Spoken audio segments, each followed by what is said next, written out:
नमस्कार। नमस्कार। नेपाल टेलिभिजन समाचारमा यहाँलाई स्वागत छ। म सुरेन्द्र पौडेल र म अनिता बिन्दु। सुरुमा प्रमुख समाचार। देशभर कोरोना संक्रमितको संख्या अहिलेसम्मकै उच्च। पछिल्लो 24 घण्टामा 11,352 जना संक्रमित थपिए। संक्रमणबाट थप 4 जनाको मृत्यु। कोरोना विरुद्ध पर्याप्त खोप रहेको स्वास्थ्य मन्त्रीको भनाई। तालिका बनाएर लक्षित वर्ग सबैलाई खोप प्रदान गर्न सम्बन्धित अधिकारीहरूलाई निर्देशन।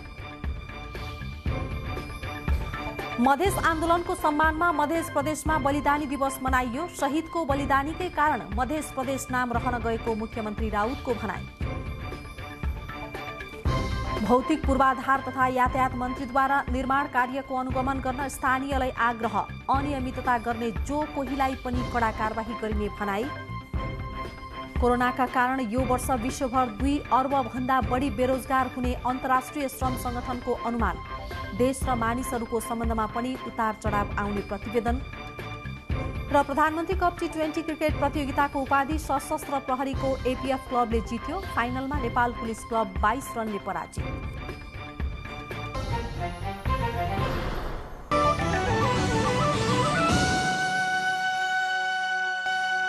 समाचार विस्तारमा। देशभर कोरोना संक्रमितको संख्या निरन्तर बढ्दैछ। हिजो 10,000 माथि पुगेको संक्रमित संख्या भन्दा आज 1,000 बढी थपिएर पछिल्लो 24 घण्टामा देशभर 11,352 जनामा कोरोनाको संक्रमण पुष्टि भएको छ। एकै दिनमा यति संख्यामा पुष्टि भएको यो हालसम्मकै सबैभन्दा धेरै संक्रमित संख्या हो।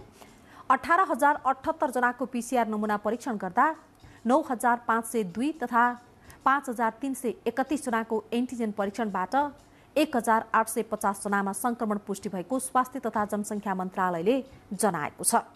यसैगरी पछिल्लो 24 घण्टामा 4 जनाको कोरोना संक्रमणकै कारण मृत्यु भएको मन्त्रालयको नियमित प्रेस ब्रिफिङका क्रममा सहप्रवक्ता डाक्टर समीर कुमार अधिकारीले जानकारी दिनुभयो। जम्मा 23,409 वटा परीक्षणमा 11,352 संक्रमण पुष्टि भएको छ, जुन हालसम्मकै सबैभन्दा धेरै संक्रमण पुष्टि भएको हो। गत 24 घण्टामा गरिएका कुल पीसीआर परीक्षणमध्ये देशभरको औसत संक्रमण दर 52.6% रहेको छ, जुन हालसम्मकै सबैभन्दा धेरै संक्रमण दर हो। सक्रिय संक्रमितहरूमध्ये होम आइसोलेसनमा 46,515 र संस्थागत आइसोलेसनमा 1,414 गरी जम्मा 47,929 जना आइसोलेसनमा हुनुहुन्छ। यसैबीच मन्त्रालयले कोरोना विरुद्धको उपचारका लागि आवश्यक पर्ने सबै औषधि उपकरण पर्याप्त रहेको जनाएको छ। हाल नेपालमा सिटामोल लगायत कुनै पनि औषधिको अभाव नरहेको प्रेस ब्रिफिङका क्रममा मन्त्रालयका सहप्रवक्ता डाक्टर अधिकारीले स्पष्ट पार्नु भएको छ। प्रधानमन्त्री शेरबहादुर देउवाको निर्देशनपछि कोभिड-19 संक्रमणको पीसीआर परीक्षणको शुल्क घटाइएको छ। प्रधानमन्त्री देउवाले सोमबार स्वास्थ्य तथा जनसङ्ख्या मन्त्री विनोद खतिवडा र स्वास्थ्य सचिव डाक्टर रोशन पोखरेललाई निजी अस्पताल तथा ल्याबमा पीसीआरको शुल्क बढी भएको भन्दै घटाउनका लागि निर्देशन दिनुभएको थियो। सोही निर्देशन अनुसार आज स्वास्थ्य मन्त्रालयले पीसीआर परीक्षणको शुल्क घटाएको मन्त्रालयका सहप्रवक्ता डाक्टर समीर कुमार अधिकारीले जानकारी दिनुभयो। कोभिड-19 को परीक्षण गर्नुपर्ने भएमा सरकारी प्रयोगशालाहरूमा निशुल्क परीक्षण गर्ने व्यवस्था गरिएको छ। त्यसैगरी सीमा नाकाहरूमा नेपाल प्रवेश गर्ने यात्रुहरूका लागि निशुल्क एन्टिजेन परीक्षणको व्यवस्था गरिएको छ। साथै स्थानीय तहहरूमा पनि निशुल्क एन्टिजेन परीक्षण र पीसीआर परीक्षणको लागि नमुना सङ्कलनको व्यवस्था गरिएको छ। तर लक्षण नदेखिएकाहरू वा अन्य प्रयोजनका लागि पीसीआर परीक्षण गर्नुपरेमा सरकारी प्रयोगशालाहरूबाट यसभन्दा अघि लिँदै गरिएको तोकिएको 1,000 रुपियाँ शुल्कलाई समायोजन गरेर हाल 800 रुपियाँ कायम गरिएको छ। त्यस्तै निजी प्रयोगशालाहरूबाट बढीमा 2,000 रुपियाँ शुल्क तिरेर परीक्षण गराउन सकिने व्यवस्थालाई परिमार्जन गरेर 1,500 अधिकतम पीसीआर परीक्षण शुल्क तोकिएको छ। यसअघि सरकारी अस्पतालमा पीसीआर परीक्षणको 1,000 रुपियाँ शुल्क लाग्दै आएको थियो। कोरोना भाइरस विरुद्धको खोप अवैध रूपमा बेचबिखन गरेको पाइएमा सरकारले कारबाही गर्ने जनाएको छ। स्वास्थ्य तथा जनसङ्ख्या मन्त्रालयका सहप्रवक्ता डाक्टर समीर कुमार अधिकारीले आज सूचना जारी गर्दै कोरोना भाइरस विरुद्धको खोप सरकारले निःशुल्क लगाइरहेकोले अवैध रूपमा बेचबिखन गरेको पाइएमा कारबाही गर्ने बताउनु भएको हो। सूचनामा कोरोना विरुद्धको खोप बेचबिखन भएको थाहा पाउने जो कोहीले स्थानीय प्रशासन, प्रहरी कार्यालय, पालिका वा स्वास्थ्य कार्यालयमा जानकारी गराउन पनि अनुरोध गरिएको छ। स्वास्थ्य तथा जनसङ्ख्या मन्त्री विनोद खतिवडाले सरकारसँग कोरोना विरुद्ध पर्याप्त मात्रामा खोप रहेकोले लक्षित वर्ग सबैलाई खोप प्रदान गर्न मातहतका अधिकारीहरूलाई निर्देशन दिनुभएको छ। मन्त्रालयको खोप अभियान द्रुत कार्य सञ्चालन टोली र बागमती प्रदेश सरकारबीच कोरोना नियन्त्रणका सम्बन्धमा गरिएको अन्तर्क्रिया कार्यक्रममा मन्त्री खतिवडाले यस्तो बताउनु भएको हो। उहाँले सबैलाई 2 मात्रा खोप दिई लक्षित वर्गमा बुस्टर डोजका रूपमा तेस्रो मात्रा लगाउने अभियानलाई पनि तीव्रता दिन निर्देशन दिनुभयो। खोप अभियानलाई सबै क्षेत्रमा पुर्याउन तालिका बनाएर काम गर्नुपर्ने मन्त्री खतिवडाको भनाइ छ।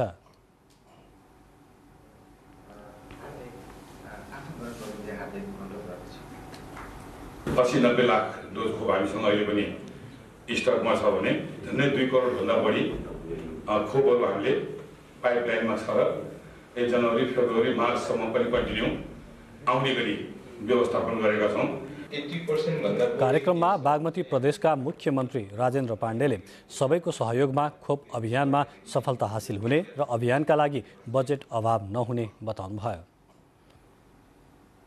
खोप लगाउन जाने व्यक्तिले खोप लाउनु पाएन भनेर फर्किने अवस्था हुन नदिनु राम्रो हुन्छ। फ्रन्ट लाइनमा बसेर यो सेवामा लाग्नेहरूलाई केही इन्सेन्टिभ दिन पाए राम्रो हुन्थ्यो, उहाँहरू मोटिभेटेड भएर काम गर्नुहुन्थ्यो भन्ने खालको सुझावहरू पनि आयो। अन्तर्क्रिया कार्यक्रममा बागमती प्रदेश स्वास्थ्य मन्त्रालयका प्रवक्ता वसन्त अधिकारीले बागमती प्रदेशमा भइरहेका कामबारे प्रस्तुतिकरण गर्नुभएको थियो। बुलेटिनमा खबरहरूको सिलसिला जारी नै छ। अहिलेलाई केही बेर विश्राम।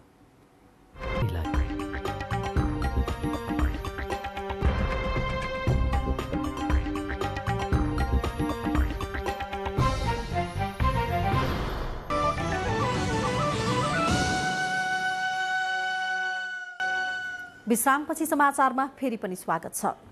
नेपालमा कोरोना संक्रमणको दर हालसम्मकै उच्च देखिएको छ। विज्ञहरूले माघ महिनामा कोरोना संक्रमण उच्च दरमा फैलने अनुमान गरेर सचेत हुन आग्रह गरे पनि बजार तथा सार्वजनिक स्थानमा भने सर्वसाधारणको भिडभाड कम भएको छैन। नेपालमा कोरोनाबाट संक्रमित हुनेहरूको संख्या निकै बढेको छ। मंगलबार मात्र अहिलेसम्मकै उच्च 10,000 जनालाई कोरोना संक्रमण भएको पुष्टि भयो। स्वास्थ्य तथा जनसङ्ख्या मन्त्रालयले यो क्रम निरन्तर बढ्ने र दैनिक 20,000 जना संक्रमित हुने अनुमान गरेको छ। कोरोना संक्रमणका कारण माघ महिना कष्टपूर्ण हुने आशंका समेत गरिएको छ। 2 देखि 3 दिनमा चाहिँ डबल दरमा चाहिँ संक्रमण फैलिरहेको छ। यसैले गर्दा संक्रमितहरूको संख्या फत्तै बढ्दै जाने देखिन्छ। तर काठमाडौँका सडक, बजार, सपिङ मलदेखि सार्वजनिक यातायातमा समेत सर्वसाधारणको भिडभाड देख्दा कोरोनाको संक्रमण छ र भन्ने भान हुन्छ। संक्रमण फैलिरहे पनि व्यक्तिगतदेखि घरयासी कामका लागि बाहिर निस्कनु परेको तर्क उनीहरूको छ। सरकारले नहिँड्ने भए पनि तर हाम्रो त केही कामले नै हिँडिरहेको हुन्छ नि त। स्टुडेन्ट पनि हो, बिदा भए तापनि हामी अहिले पनि जस्तै म आफ्नो कामलाई आएको छु, असुरक्षित चाहिँ छ। जस्तै बसमा पनि आउँदाखेरि जस्तै 30-40 को सिट हुन्छ तर 50-60 सिट नै हालिदिन्छ नि त। अनि असुरक्षित चाहिँ छ न त छ। जँचाउन आएको थिएँ अनि जँचाएर घर फर्केको। मेरो घर खोटाङ हो, यहाँ हो र। एपिडेमियोलोजी तथा सर्वरोग नियन्त्रण महाशाखाका प्रमुख डाक्टर कृष्ण पौडेलले संक्रमणको दर अझै बढ्ने र माघ महिनाको दोस्रो साता यो संख्या उच्च हुने भएकाले सबैले सचेत रहनुपर्ने बताउनुहुन्छ। माघ महिनामा संक्रमण उच्च हुने हुँदा स्वास्थ्य क्षेत्रमा निकै चाप पर्ने भएकोले पनि अनावश्यक कामका लागि बाहिर ननिस्कन र निस्किहाले पनि स्वास्थ्यका मापदण्डहरू पालना गर्नुपर्ने सुझाव बिकेको छ। क्यामेरामा शिव पंगेनीका साथ सलोजा दहाल, काठमाडौँ। हरेक दिन संक्रमण बढिरहेको अवस्थामा सरकारले कोरोना संक्रमण रोकथामका लागि सबै किसिमको काम गरिरहेको जनाएको छ। संक्रमण रोकथामका लागि सरकारको तर्फबाट तयारी कस्तो भइरहेको छ त हेरौं आजको कोरोना केयर।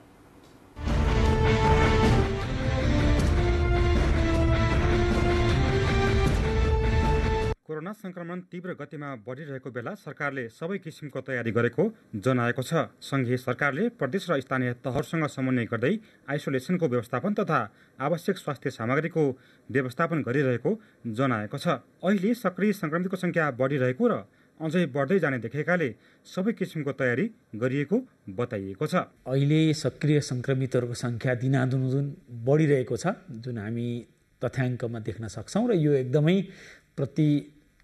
भनौँ न 2 देखि 3 दिनमा चाहिँ डबल दरमा चाहिँ संक्रमण फैलिरहेको छ। यसैले गर्दा संक्रमितहरूको संख्या फत्तै बढ्दै जाने देखिन्छ र यी संक्रमितहरूमध्ये अधिकांश हैन घरमै आइसोलेसनमा रहनु भएको छ।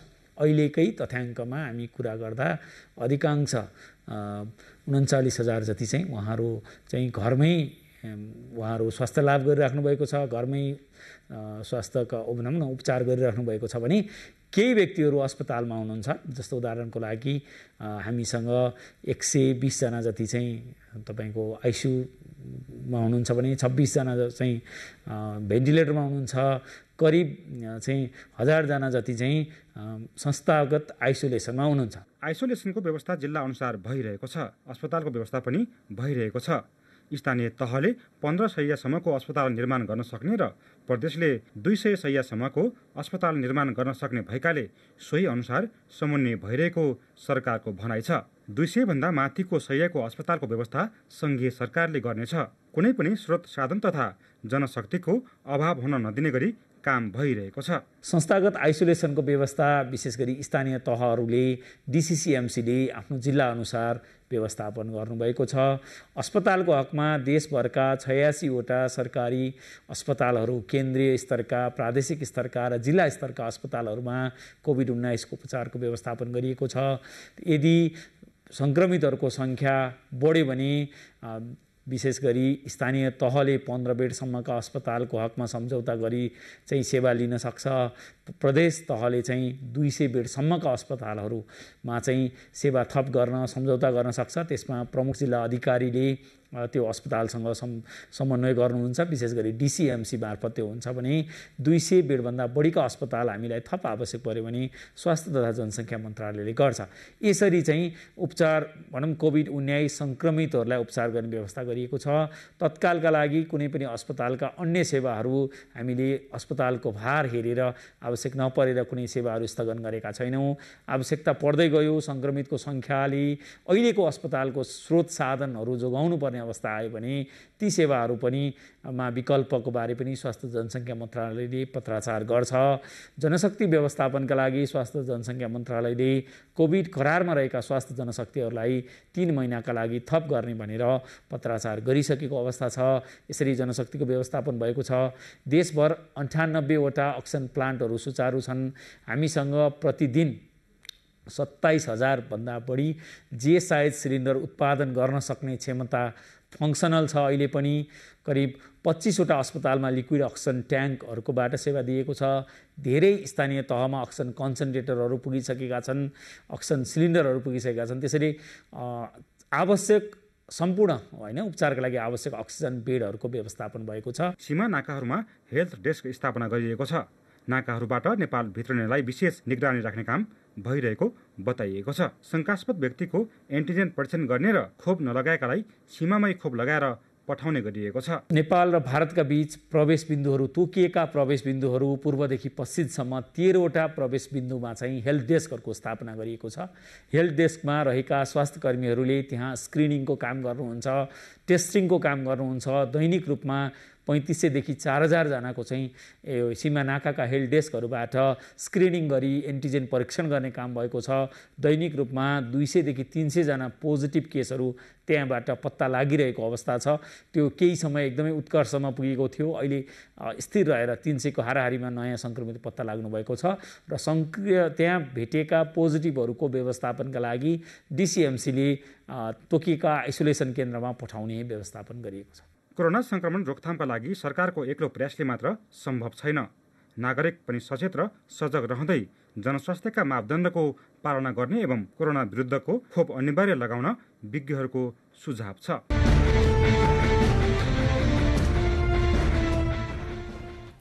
देशभित्रै कोरोना संक्रमणको फैलावट बढ्दै गइरहेका बेला भारतबाट नेपाल आउनेहरू सयौंमा कोरोना संक्रमण रहेको पाइएको छ। कञ्चनपुरको गड्डाचौकी नाकाबाट स्वदेश आउने दैनिक 1000 जनामध्ये 100 भन्दा बढीमा कोरोना संक्रमण पाइएको हो। कञ्चनपुर लगायतका जिल्लामा संक्रमितको संख्या दैनिक बढिरहेका कारण समुदाय स्तरमा संक्रमण फैलिने जोखिम बढेको छ। पछिल्लो समयमा गड्डाचौकी सीमा नाकाबाट दैनिक हजारौंको संख्यामा घर फर्किरहेका नेपालीहरूमध्येबाट सयौंको संख्यामा संक्रमित भेटिरहेका छन्। संक्रमितको संख्या दैनिक बढिरहेका कारण समुदाय स्तरमा पनि संक्रमण फैलिने सन्तास बढेको छ। भारतमा ओमिक्रोन भाइरसका संक्रमितहरू बढिरहेको अवस्थामा भारतबाट फर्केका व्यक्तिहरूमा संक्रमणको दर बढ्दै जानु चिन्ताको विषय बनेको छ। संक्रमितहरूको संख्या बढ्दै जाँदा उनीहरूको व्यवस्थापनमा पनि चुनौती थपिएको छ। गड्डाचौकी सीमा क्षेत्रमा हेल्थ डेस्कमा खटेका 4 जना स्वास्थ्य कर्मीहरू समेत संक्रमित भएका छन्। भीमदत्त नगरपालिकाले संक्रमितहरूलाई सीमा नाकाबाट महाकाली प्रादेशिक अस्पतालसम्म पुर्याउन एम्बुलेन्सको व्यवस्था गरेको छ। सीमामा संक्रमितको संख्या वृद्धिका कारण चुनौती थपिएको भए पनि यसको रोकथाम र नियन्त्रणका लागि आफूहरूको सक्दो प्रयास जारी रहेको स्वास्थ्य कर्मीहरूको भनाइ रहेको छ। लगभग 2 हप्तादेखि अलिकति बढिरहेको अवस्था देखिन्छ कोभिड पोजिटिभका बिरामीहरू। अहिले अब दिनानुदिन इन्डियाबाट भारतबाट आउने क्रम चाहिँ अब जारी छ। उहाँहरूमा अब धेरै मान्छेहरू चाहिँ हामी अब टेस्ट गरेका छौँ। सबै मान्छेलाई टेस्ट गरिन्छ र टेस्ट गराइसके पछाडि अब पोजिटिभको बढ्ने क्रम पनि एकदमै जारी छ। कोभिड-19 को पहिलो चरणकै बेलादेखि हामीले सक्रिय रूपमा हाम्रो सीमा नाकामा इन्फेक्सन प्रिभेन्सन गर्नका लागि अर्थात् रोकथाम तथा नियन्त्रणका लागि विभिन्न प्रयासहरू गरिरहेका छौँ। सीमामा स्वास्थ्य चेक जाँच थप कडाइ गरेर जनताको जीवन रक्षा गर्नु सरकारको दायित्व हुने भारतबाट फर्केका नागरिकहरूको भनाइ रहेको छ। सरकारले जुन किसिमले निगरानी गरिराखेको छ यसमा हामी एकदम खुसी छौँ। भीमदत्त नगरपालिकाका नगर प्रमुख सुरेन्द्र विष्टले सीमामा स्वास्थ्य चेक जाँच र परीक्षणसँगै स्वास्थ्य उपचार र खोपको काम पनि सँगसँगै गरिरहेको बताउनु भएको छ। गड्डाचौकी नाकामा हामीले लगातारै जुन सेवा दिइराखेका छौँ त्यसको नियन्त्रण त नै छ। हामी हेल्थ डेस्कबाट पहिले सेवा दिइराखेका थियौँ। हाम्रो स्वास्थ्य कर्मीहरू परिचालित गरेर त्यहाँ स्वास्थ्य परीक्षण गर्ने सँगसँगै जनचेतना र उपचारका लागि पनि समन्वय गरेर अगाडि बढाउने भन्ने छ। कञ्चनपुर जिल्लाका प्रमुख जिल्ला अधिकारी रामप्रसाद पाण्डेले सीमा क्षेत्रमा स्वास्थ्य चेक जाँचमा कडाइसँगै आइसोलेसन र क्वारेन्टाइनलाई व्यवस्थित गर्ने काम भइरहेको बताउनु भएको छ। बिरामीको सङ्केत देखिएकाहरूलाई उपचारको प्रक्रिया त्यही सुरु गर्ने र सङ्केत नदेखिएकाहरूलाई वडा नगरपालिका गाउँपालिका अथवा वडाको सिफारिसमा होम आइसोलेसनमा बस्ने गरी व्यवस्थापन गरिएको छ। संक्रमण बढ्दै जान थालेपछि गड्डाचौकी सीमा नाकामा तिनै तहको सरकारका थप स्वास्थ्य कर्मीहरू खटाइएको छ भने थप सुरक्षाकर्मी समेत परिचालन गरिएको छ। सीमा क्षेत्रमा स्थायी होल्डिङ सेन्टर निर्माणको काम समेत सुरु भएको छ। पछिल्लो समयमा गड्डाचौकी सीमा नाकाबाट हजारौंको संख्यामा घर फर्किरहेका छन्। यो सँगसँगै संक्रमित हुनेको संख्या पनि दैनिक 100मा पुगेको छ। संक्रमितको संख्या बढ्दै गर्दा यसले समुदाय स्तरमा पनि संक्रमण फैलिने कि भन्ने चिन्ता बढेको छ। रामसिंह ढौना, नेपाल टेलिभिजन, सुदूरपश्चिम प्रदेश, कञ्चनपुर। कोरोना भाइरसको संक्रमण र त्यसको जोखिम बढिरहेको छ। त्यसैले सार्वजनिक ठाउँमा हिँडुल गर्दा र सार्वजनिक यातायातमा यात्रा गर्दा तथा व्यवसाय सञ्चालन गर्दा मास्क लगाएको नलगाएको बारे काठमाडौँमा अनुगमन सुरु गरिएको छ। जिल्ला प्रशासन कार्यालय नेतृत्वको संयुक्त अनुगमन टोलीले काठमाडौँका माछापोखरी, गङ्गबु लगायतका क्षेत्रमा अनुगमन गरेको हो। मास्कको प्रयोग नगर्नेलाई सम्झाइ बुझाइ छाडिएको अनुगमन टोलीले जनाएको छ। विभिन्न स्थानमा सार्वजनिक सवारीमा यात्रा गर्नेलाई अनिवार्य रूपमा मास्क लगाउन र सीमित सङ्ख्यामा मात्र यात्रु राख्न भनिएको काठमाडौँका सहायक प्रमुख जिल्ला अधिकारी सुप्रभा खनाल ढुङ्गेलले जानकारी दिनुभयो। व्यापार व्यवसाय गर्दा भौतिक दूरी कायम गर्न, भिडभाड नगर्न र मास्कको प्रयोग गर्नका लागि सुझाव दिएको उहाँले बताउनुभयो।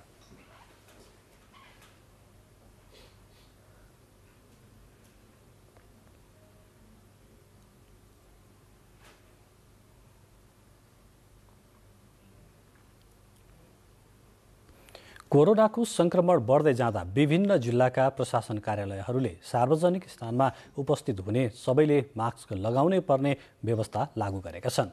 लमजुङमा अनिवार्य मास्क अभियान सञ्चालन गरिएको छ। पहिलो चरणमा जिल्ला प्रवेश नाका पाउँदीमा मास्क अभियान चलाइएको छ। सुन्दर बजार नगरपालिका र जिल्ला स्वास्थ्य कार्यालयको समन्वय तथा जिल्ला प्रहरी कार्यालयको सहयोगमा पाउदी नाकामा हेल्थ डेस्क नै स्थापना गरी सचेतना सहितको मास्क अभियान सञ्चालन गरिएको छ। मास्क लगाउँदा कोरोना संक्रमण रोक्न निकै सहयोगी हुने भएकोले अभियान नै चलाइएको अधिकारीहरूले बताएका छन्। यसैबीच मास्क कालोबजारी गरेको आरोपमा प्रहरीले हेटौँडाबाट 2 जना औषधि व्यवसायीलाई पक्राउ गरेको छ। पक्राउ परेकाहरूलाई कालोबजारी ऐन अन्तर्गत कारबाही हुने प्रहरीले जनाएको छ। नयाँ भेरिएन्ट सहितको कोरोना संक्रमण तीव्र हुन थालेपछि पशुपतिनाथ मन्दिर आजदेखि दर्शनार्थीका लागि बन्द गरिएको छ। पशुपति क्षेत्रका पशुपतिनाथ, गुहेश्वरी, चन्द्रविनायक लगायत मन्दिरमा बढी भिडभाड हुन थालेपछि नित्य पूजा मात्र गर्ने गरी भक्तजनका लागि बन्द गरिएको पशुपति क्षेत्र विकास कोषले जनाएको छ। पशुपतिनाथ मन्दिरमा हुने विशेष पूजा पनि आजदेखि बन्द गरिएको छ। अर्को सूचना नभएसम्मका लागि पशुपति क्षेत्रका गुहेश्वरी, चन्द्रविनायक लगायत भक्तजनको भिडभाड बढी हुने मन्दिरमा पनि नित्य पूजा मात्र गरिने भएको छ। गोर्खाको मनोकामना मन्दिरमा पनि आगामी शुक्रबारदेखि भक्तजन प्रवेशमा रोक लगाइने भएको छ। देशभर तेस्रो लहरको कोरोना संक्रमण बढ्दै गएपछि संक्रमण फैलन सक्ने जोखिमलाई ख्याल गर्दै मन्दिर प्रवेशमा रोक लगाउने निर्णय गरिएको हो। बुलेटिनमा समाचारहरूको क्रम जारी छ। अहिलेलाई फेरि केही बेर विश्राम।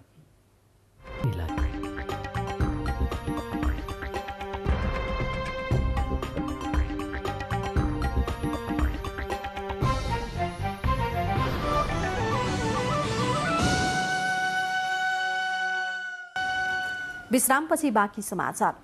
मध्य प्रदेशमा आज बलिदानी दिवस मनाइएको छ। सिराहाको लाहानमा आयोजित कार्यक्रममा प्रदेशका मुख्यमन्त्री लालबाबु राउतले शहीदहरूकै बलिदानीको बलमा मध्य प्रदेश स्थापना भएको बताउनुभयो। लाहानस्थित शहीद चोकमा रहेको शहीद रमेश महतोको शालिगमा माल्यार्पण गरेपछि उपस्थित नेता कार्यकर्तालाई सम्बोधन गर्नुहुँदै मुख्यमन्त्री राउतले शहीदहरूले बलिदानी दिएकै कारण आफूहरू मध्य प्रदेश स्थापना गर्न सफल भएको बताउनुभयो। प्रत्येक वर्ष माघ 5 गते मध्य सरकारले भव्य रूपमा बलिदान दिवस मनाउने गर्दछ। मध्य प्रदेशको राजधानी वीरगञ्जलाई कायम नगरिएको भन्दै वीरगञ्जवासीले विरोध प्रदर्शन गरेका छन्। राजधानीको विषयलाई लिएर आन्दोलित भएका पर्साका राजनैतिक दलका नेता कार्यकर्ता एवं स्थानीय बासिन्दाहरूले वीरगञ्ज बजार र पालिकाहरूमा प्रदर्शन गरेका हुन्। जिल्लामा क्रियाशील लोकतान्त्रिक समाजवादी पार्टी, नेपाली कांग्रेस र नेकपा एमालेका नेता कार्यकर्ताले कालो झण्डा सहितको प्रदर्शन गरेको हाम्रा समाचारदाताले जनाएका छन्।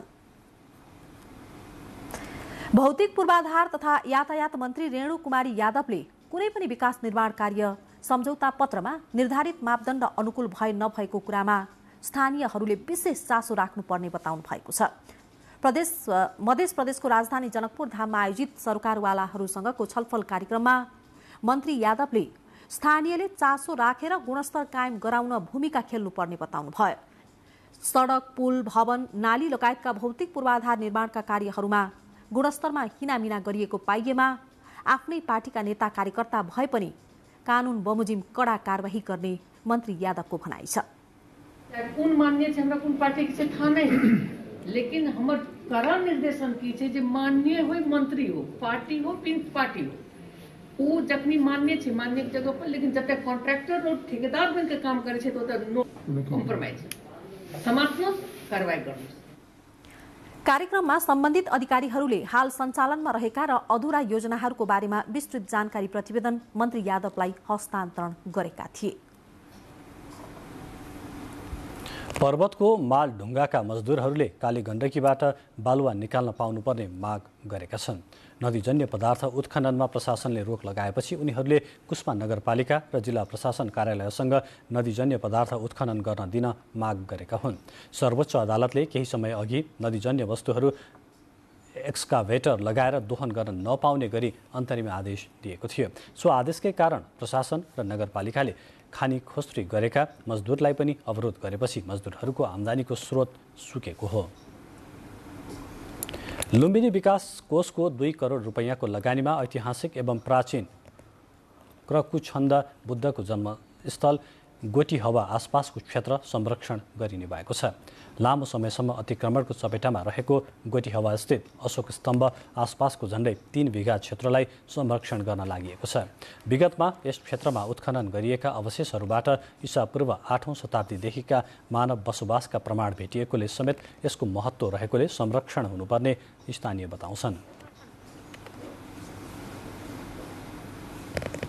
संरक्षण गर्नलाई क्षेत्रको समग्र संरक्षण गर्नको निम्ति यो आर्थिक वर्षमा चाहिँ हामीले बोलपत्र माध्यमबाट सुरक्षा पर्खाल वरिपरि चाहिँ साइटलाई चाहिँ सेफ राख्नलाई बुद्ध जन्मेको ठाउँ हो, धेरै महत्त्वपूर्ण ठाउँ छ। यसको बर्खा याममा पानी पर्छ र यो प्रत्येक वर्षातमा यो डुबानमा हुन्छ र यसको संरक्षणको लागि सबभन्दा पहिले त यसको पानीको निकास दिन पर्यो बाहिर। तपाईँ यति बेला बेलुकी 8 बजेको एनटिभी समाचारका साथमा हुनुहुन्छ। बुलेटिनमा अब प्रमुख समाचार फेरि एकपटक। देशभर कोरोना संक्रमितको संख्या अहिलेसम्मकै उच्च।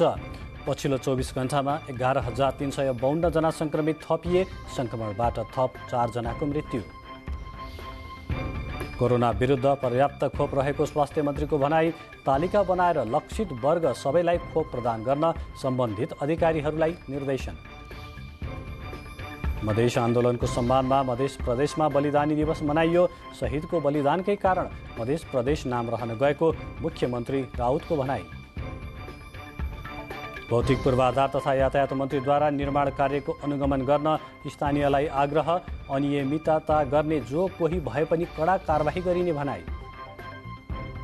कोरोनाका कारण यो वर्ष विश्वभर 2 अर्बभन्दा बढी बेरोजगार हुने अन्तर्राष्ट्रिय श्रम सङ्गठनको अनुमान। देश र मानिसहरूको सम्बन्धमा पनि उतार चढाव आउने प्रतिवेदन। र प्रधानमन्त्री कप T20 क्रिकेट प्रतियोगिताको उपाधि सशस्त्र प्रहरी बलको एपीएफ क्लबले जित्यो। फाइनलमा नेपाल पुलिस क्लब 22 रनले पराजित। झापा र इलामलाई लक्षित गरी गरिएको प्याराग्लाइडिङको परीक्षण उडान सफल भएको छ। इलामको रोङ गाउँपालिका 6 को झण्डी डाँडाबाट सुरु गरिएको प्याराग्लाइडिङ झापाको मेची नगरपालिका 1 को बाल विकास आधारभूत विद्यालयको मैदानमा अवतरण भएको थियो। पोखराको हाई फ्लायर प्याराग्लाइडिङ प्रालिका रूपक कोइराला, हरि बुढाथोकी र सागर नेपालीको प्याराग्लाइडिङको परीक्षण उडान गरेका हुन्। सफल परीक्षणपछि पाइलट रूपक कोइरालाले उडानका लागि पोखरापछि यो क्षेत्र उत्कृष्ट भएको प्रतिक्रिया दिनुभयो। काभ्रेको पनौती नगरपालिका 6 गोरखनाथ डाँडामा पञ्चधातुबाट निर्माण गरिएको 9 फिट अग्लो गणेश मूर्तिको अनावरण गरिएको छ। स्थानीय बासिन्दाहरूको चन्दा सहयोगबाट निर्माण गरिएको मूर्तिको स्वामी रमणानन्द गिरी र पनौती नगरपालिकाका प्रमुख भीम न्युपानेले अनावरण गर्नुभएको हो। विभिन्न व्यक्ति तथा संस्थाहरूको सहयोगबाट करिब 71 लाख रुपैयाँ सङ्कलन भएकोमा 62 लाख रुपैयाँमा मूर्ति निर्माण र बाँकी रकम संरक्षण कोषमा राखिएको समितिले जनाएको छ।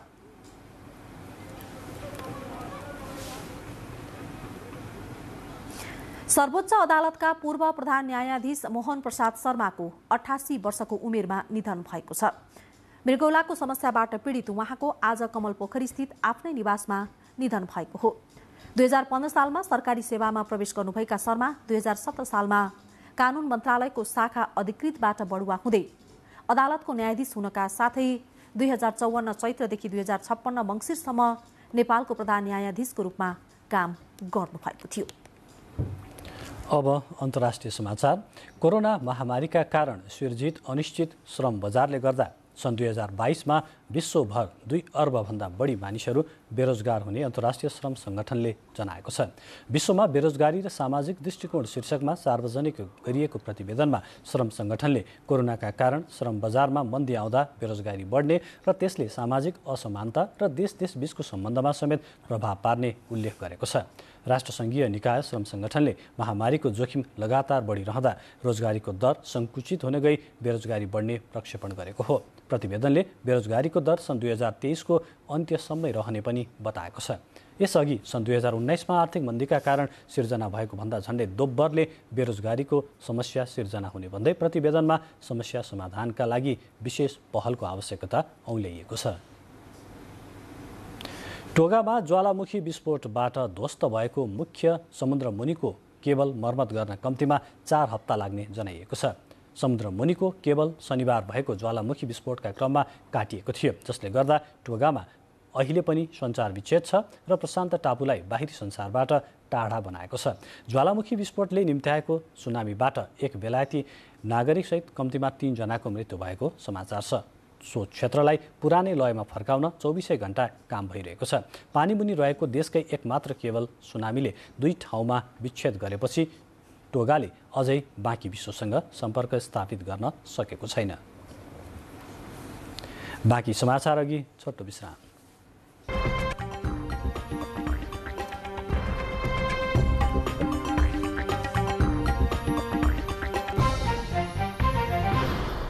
अब आर्थिक समाचार। अर्थमन्त्री जनार्दन शर्माले निजी क्षेत्रका समस्यालाई नीतिगत रूपमा सम्बोधन गरिने बताउनु भएको छ।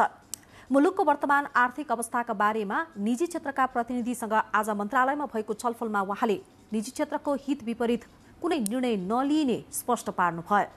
मुलुकको अर्थतन्त्रलाई सही बाटोमा हिँडाउन केही विषयमा सरकारले अल्पकालीन नीति लिएको जानकारी दिनुहुँदै उहाँले अर्थतन्त्रले लय समातेपछि त्यस्ता विषयमा पुनः विचार गरिने पनि बताउनुभयो। मुलुकको वर्तमान आर्थिक अवस्थाका बारेमा भ्रम छरिएको भन्दै अर्थमन्त्री शर्माले समृद्धिका लागि नीतिगत र संरचनागत समस्यालाई समाधान गरिने प्रतिबद्धता पनि व्यक्त गर्नुभयो। पश्चिम नवलपरासीका विभिन्न स्थानीय तहमा प्रधानमन्त्री रोजगार कार्यक्रम प्रभावकारी बन्दै गएको छ। जिल्लाका 7 स्थानीय तहमध्ये 2 वटामा प्रधानमन्त्री रोजगार कार्यक्रम लागू भएको छ भने अन्यले पनि लागू गर्ने तयारी गरिरहेका छन्। एक रिपोर्ट। प्रधानमन्त्री रोजगार कार्यक्रम मार्फत आफ्नै गाउँठाउँमा रोजगारी पाएपछि स्थानीय खुसी भएका छन् भने पालिकाको विकास निर्माणको काममा पनि सहज भएको छ। भारतमा मजदुरी गर्दै आएका जिल्लाको सीमावर्ती पालिकाका स्थानीय कोरोना कहरका कारण घर फर्किएपछि बेरोजगार भएका थिए। अहिले दैनिक ज्यालादारीमा काम पाएपछि स्थानीय खुसी भएका छन्। अब हामी पहिला त्यही अब लेबरै उरे गरे थियो परासीतिर, फेरि गाउँघरमा, फेरि अब यसमा फर्म भरेको पायो रोजगार, हामीहरूले खुसी छ। क्लास 10 पास गरेर अनि 11 मा फर्म भरे, फेरि लकडाउन भयो, स्कुल छोडे, अब घर बस्छु। तर मेरो मम्मीले फर्म भर्नु भएको थियो, राम्रो लागिरहेछ। प्रतापपुर र पालीनन्दन गाउँपालिकाले अहिले प्रधानमन्त्री रोजगार कार्यक्रम मार्फत तटबन्ध निर्माण, सडक मर्मत, नाली सफाई, कुलो मर्मत, सरकारी संरचनाको सरसफाई लगायतका काम गरिरहेका छन्। स्थानीय तहमा बजेट अभावमा गर्न नसकिएका काम पूरा गर्न प्रधानमन्त्री रोजगार कार्यक्रम सहयोगी भएको पालीनन्दन गाउँपालिकाका अध्यक्ष बैजू प्रसाद गुप्ताले बताउनुभयो। टोल समाजमा रहेका पोखरी कुलेसो सरसफाईदेखि लिएर हामीले धेरै कामहरू उहाँबाट गराइरहेका छौँ र त्यसबाट हाम्रो गाउँपालिकालाई धेरै सहज भएको। नवलपरासीमा यस वर्ष प्रधानमन्त्री रोजगार कार्यक्रम मार्फत 500 बढीले 100 दिनका लागि रोजगारी पाउँदैछन्। काम गर्न आवश्यक सामग्री र मजदुरी बापत प्रति व्यक्ति दैनिक 577 रुपियाँ संघीय सरकारले स्थानीय तहलाई उपलब्ध गराउँदै आएको छ। गरिब विपन्न वर्गको रोजीरोटीमा सहयोगी बन्दै आएको प्रधानमन्त्री रोजगार कार्यक्रम अन्तर्गत रोजगारीको अवधि थप बढाउन स्थानीयले माग गरेका छन्। विकास अधिकारी, नेपाल टेलिभिजन, लुम्बिनी प्रदेश, पश्चिम नवलपरासी। प्रसङ्ग आर्थिक समाचारकै छ। नेपाल आयल निगमले आज राति 12 बजेदेखि लागू हुने गरी पेट्रोलियम पदार्थको मूल्य बढाएको छ। पेट्रोल र डिजेलको मूल्यमा प्रति लिटर 3 रुपैयाँ र हवाई इन्धनमा प्रति लिटर 5 रुपैयाँ बढाइएको निगमले जनाएको छ। अब पेट्रोलको 1 लिटरको मूल्य 139 रुपैयाँ, डिजेलको 122 र हवाई इन्धनको 106 रुपैयाँ पुगेको छ। घाटा भएकोले मूल्य बढाइएको निगमले जनाएको छ। उदयपुरको लिम्चुङबुङ गाउँपालिकाले विश्वको सर्वोच्च शिखर सगरमाथाको अवलोकन गर्न सकिने गरी लिम्चुङबुङ एभरेस्ट भ्यू टप डाँडामा भ्यू टावर निर्माणको कामलाई अघि बढाएको छ। कृषि र पर्यटन प्रवर्धनमा जोड दिँदै आएको पालिकाले वडा नम्बर 3 दोबाटे स्थित लिम्चुङबुङ एभरेस्ट भ्यू टप डाँडामा टावर निर्माणको काम सुरु गरेको हो। हाल जमिन सम्याउने, खम्बाका लागि खाल्डो खन्ने, रड कस्ने र गिट्टी बालुवा ढुङ्गा सङ्कलनको काम भइरहेको गाउँपालिकाका प्रमुख प्रशासकीय अधिकृत टार्जन लिम्बुले जानकारी दिनुभयो। 7 करोड 31 लाख रुपैयाँको लागतमा 3 वर्षभित्रमा 38 मिटर उचाइको भ्यू टप निर्माण गरिने योजना रहेको छ।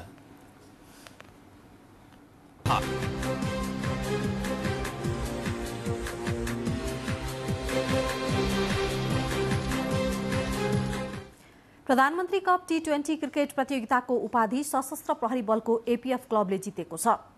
काठमाडौँको कीर्तिपुर स्थित त्रिभुवन विश्वविद्यालयको खेल मैदानमा आज भएको फाइनल प्रतिस्पर्धामा APF क्लबले अर्को विभागीय टोली नेपाल पुलिस क्लबलाई 22 रनले पराजित गर्दै उपाधि जितेको हो।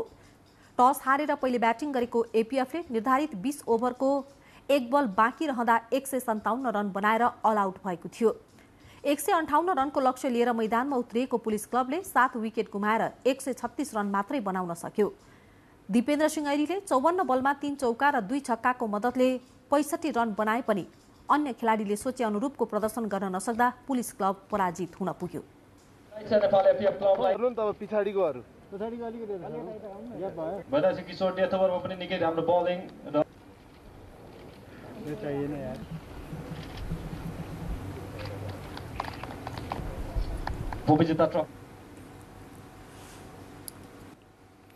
अखिल नेपाल फुटबल सङ्घ एन्फाले मरिसस विरुद्ध मैत्रीपूर्ण फुटबल खेल्ने नेपाली राष्ट्रिय फुटबल टोलीको बन्द प्रशिक्षण सुरु गरेको छ।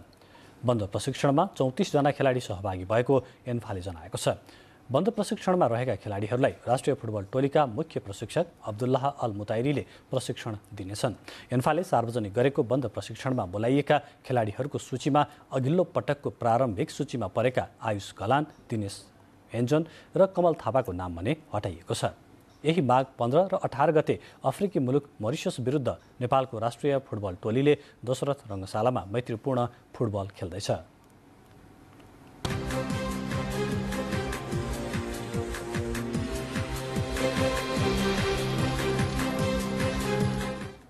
अब मौसम सम्बन्धी जानकारी। देशको सुदूरपश्चिम प्रदेश लगायत पहाडी भूभागमा आज राति आंशिकदेखि सामान्य बदली रहे, बाँकी भूभागमा आंशिक बदली रहने तथा सुदूरपश्चिम कर्णाली प्रदेश लगायत केही स्थानहरूमा हल्का वर्षा र हिमाली भूभागका केही स्थानहरूमा हल्का हिमपातको सम्भावना रहेको मौसम पूर्वानुमान महाशाखाले जनाएको छ। काठमाडौँमा आज रातिको न्यूनतम तापक्रम 3 र 5 तथा भोलि दिउँसोको अधिकतम तापक्रम 17 र 19 डिग्री सेल्सियस बीच रहने अनुमान गरिएको छ। अब मौसम सम्बन्धी थप विवरण।